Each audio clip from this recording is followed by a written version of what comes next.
Warning, this video contains AI slop. 2025 Halloween costumes.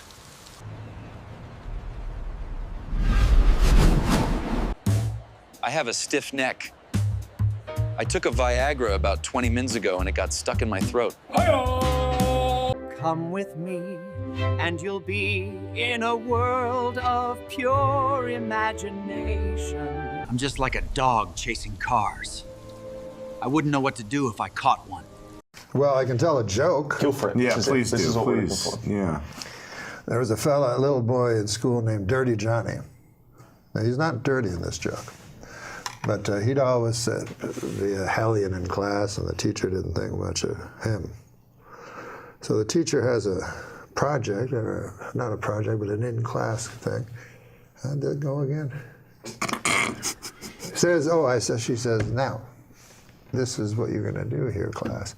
I want you to stand up. I want you to stand up and tell the class what a story from your life. And then afterwards say the moral to that story.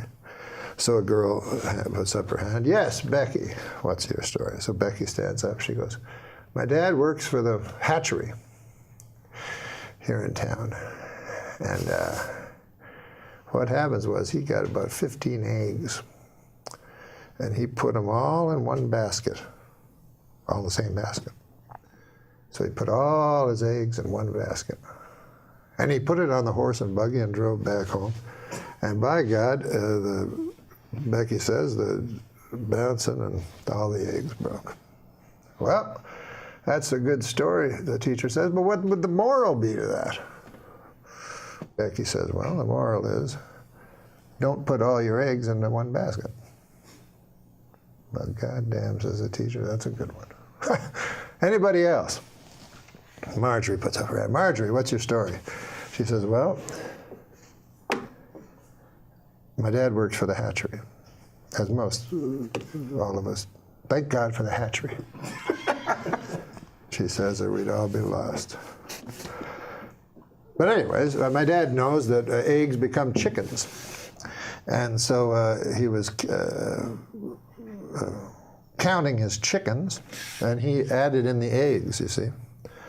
And then he put them on a horse and buggy to go to town, and they all broke. Well, what's the lesson to that? The teacher says she can't understand.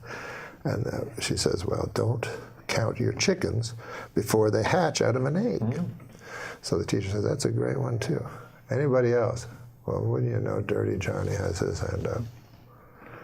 So the teacher's like, holy God, I don't want it.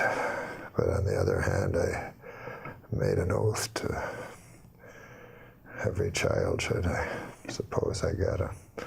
All right, Dirty Johnny, what do you have to say? Johnny stands up. Stories about my Uncle Terry. He never worked at the hatchery.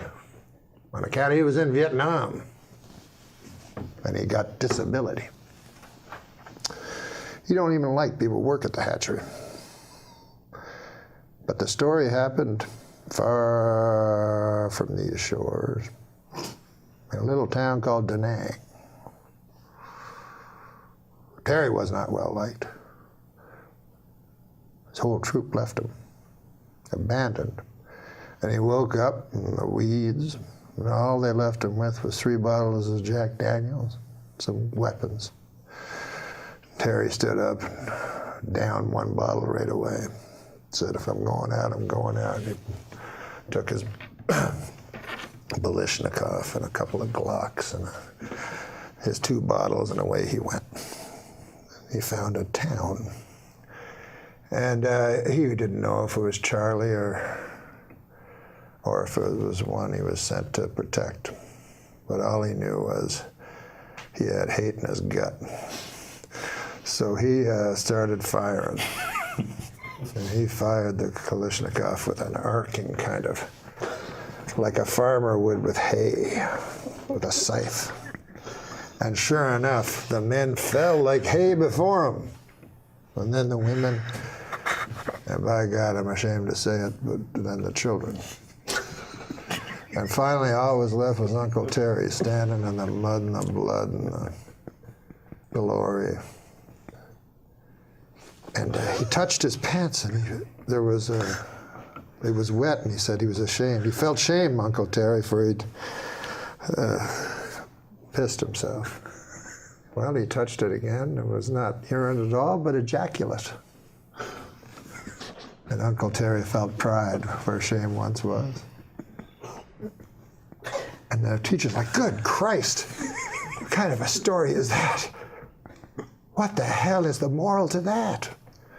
Oh, well, he says, when Uncle Terry's been drinking, you don't fuck with him.